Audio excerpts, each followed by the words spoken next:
le sommeil, si on va venir vraiment prendre la définition dans un Larousse, finalement, c'est le moment où l'état de conscience est minimal entre deux périodes d'éveil. En fait, c'est ça le sommeil. Et pendant longtemps, on a considéré le sommeil comme étant uniquement un peu comme un ordinateur qu'on met en veille. C'était juste un état de mise en veille du corps. Et donc, on a essayé de réduire au maximum le sommeil pour augmenter la capacité de production. Pour travailler un maximum, on essaie de dormir un minimum. Ce qui a évidemment causé beaucoup de problèmes parce qu'en fait, non, le sommeil, ce n'est pas du tout une simple mise en veille, c'est vraiment un état actif, c'est quelque chose qui est vital. Et on s'en est rendu compte au début du XXe siècle. En fait, on s'en est rendu compte grâce aux chiens, d'ailleurs. Oui, d'ailleurs, pour ceux qui ne voient pas, voilà. qui écoutent, qui n'ont pas la vidéo, on a Edgar le chien qui est là pour une démo. Voilà, c'est ça, pour le sommeil. Qui est justement en train d'essayer de trouver le sommeil, là, on dirait. Qui semble bien endormi. Voilà, si on entend des petits bruits à l'arrière, ce n'est pas moi qui ronfle, c'est Edgar. En fait, les premiers scientifiques au début du XXe siècle ont remarqué pendant le sommeil que les chiens, parfois en dormant, bougeaient certaines pattes. Et donc, on a commencé à se poser des questions mais finalement, le sommeil, est-ce que c'est une simple mise en veille ? Est-ce que c'est vraiment quelque chose où il ne se passe rien ? Alors ensuite, d'autres chercheurs ont observé les yeux pendant le sommeil et ont remarqué, en dessous des paupières, à certains moments du sommeil, les yeux qui bougent. Et pas pendant tout le sommeil, à certains moments. Et donc là, on a commencé à se rendre compte qu'en fait, le sommeil, c'est quelque chose d'actif. Il semble se passer des choses dans le cerveau. Et en plus, pas les mêmes choses au même moment. Dans le sens où il y a des moments où les yeux bougent, il y a d'autres moments où les yeux ne bougent pas. Et c'est avec ces premières observations qu'on s'est intéressé de plus en plus au sommeil. Et donc aujourd'hui, c'est vraiment un sujet d'intérêt. Et on se rend compte aujourd'hui, c'est officiel dans la littérature scientifique. Le sommeil, c'est vital. Mais en plus d'être vital, le sommeil, c'est actif. C'est un état où le cerveau va être excessivement actif. Mais il ne va pas être actif de la même manière pendant toute une nuit.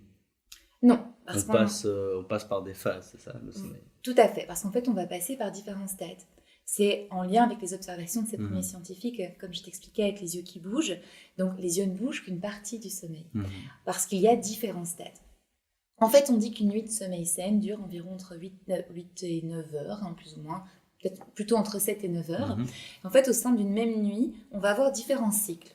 Un cycle, c'est environ 90 minutes. Dans chaque cycle, on va de plus en plus spécifique, on va retrouver différents stades de sommeil. Actuellement, dans la littérature scientifique, on parle de 4 stades. Il y a le premier stade qui est vraiment le stade d'endormissement. C'est du sommeil qui est très léger, c'est le tout début du sommeil, c'est le tout début du cycle. On rentre dans un deuxième stade, on est toujours dans un sommeil léger, mais quand même un petit peu plus lent. On arrive ensuite dans le troisième stade, là c'est vraiment le sommeil profond, le sommeil, on parle d'un sommeil lent. C'est le sommeil, si je te réveille pendant le sommeil profond, tu sais pas comment tu t'appelles, tu sais pas où es-tu, qui tu es vraiment profondément endormi. Et ça, c'est du coup un cycle. Attends, il y a un quatrième stade de sommeil qui termine ce cycle, qui est le sommeil paradoxal, qu'on appelle aussi le sommeil des rêves, qui est en fait la seule partie du cycle pendant laquelle on rêve.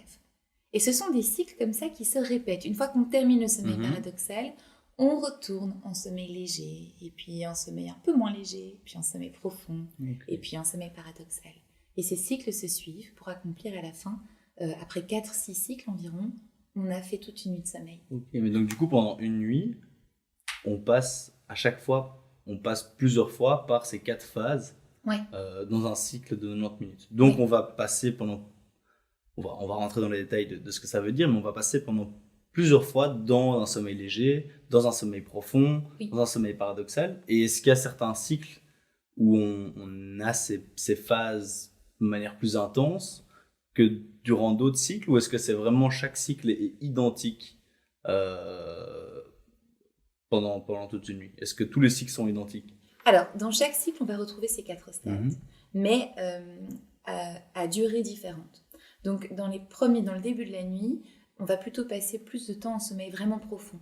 C'est d'ailleurs la raison, mais on y reviendra aussi, mais c'est la raison pour laquelle les écrans sont très déconseillés, s'endormir devant un écran, parce que ça empêche de rentrer dans un sommeil profond qui est vraiment très important.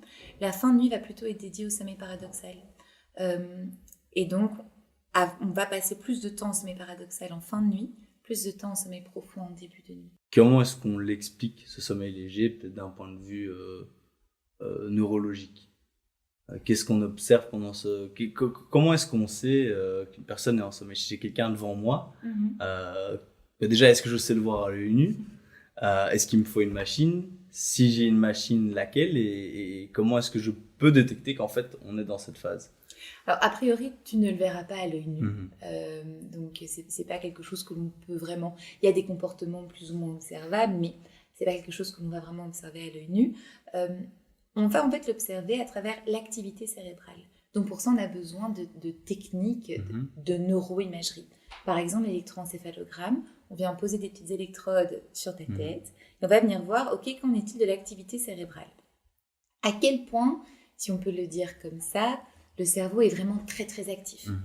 Dans le sommeil léger, on va observer que le cerveau va être encore assez actif. Dans le sommeil lent, on observe des ondes cérébrales qui vont être très lentes. Dans le sommeil paradoxal, on observe des ondes cérébrales qui sont très rapides, proches de celles de l'éveil, parce que c'est le moment justement où on rêve, notre cerveau va être très actif. Donc on va observer ces différents stades en fonction des différentes ondes. Et d'ailleurs, les stades de sommeil, on va aussi pouvoir légèrement les différencier par un électrocardiogramme.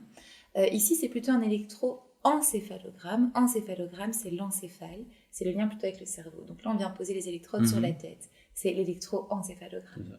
Mais là, si tu n'as pas la personne devant toi, si tu vois juste l'électroencéphalogramme, est-ce que tu sais dire si cette personne dort ou si elle est réveillée? Oui, parce que tu vas pouvoir le définir grâce à l'activité cérébrale et grâce justement à la manière dont sont illustrées ces ondes cérébrales dont je te parlais, qui illustrent en fait l'activité cérébrale. Et donc dans le sommeil profond, on va vraiment observer, dans l'électroencéphalogramme, on observe des espèces de longues ondes très lentes. Dans le sommeil paradoxal, c'est très rapide. Donc on observe vraiment des ondes différentes. Mais par rapport à quelqu'un d'éveillé? Oui, alors ça c'est d'ailleurs l'enfer de tous les étudiants en doctorants qui apprennent à coder le sommeil. En fait, le sommeil paradoxal, c'est-à-dire le sommeil des rêves, la manière dont il se manifeste en termes d'ondes cérébrales, c'est très proche de l'éveil. C'est parfois compliqué d'arriver à distinguer l'un de l'autre. Surtout que très souvent pendant les nuits, on a des micro-éveils. Souvent pour passer d'un stade à l'autre, on va rentrer dans un micro-éveil, on repasse dans un nouveau cycle. Et donc c'est très compliqué quand on est étudiant et qu'on vient coder le sommeil de savoir, ok, là mon patient, est-ce qu'il est en sommeil paradoxal ou est-ce qu'il est en éveil, parce que c'est en effet très très proche.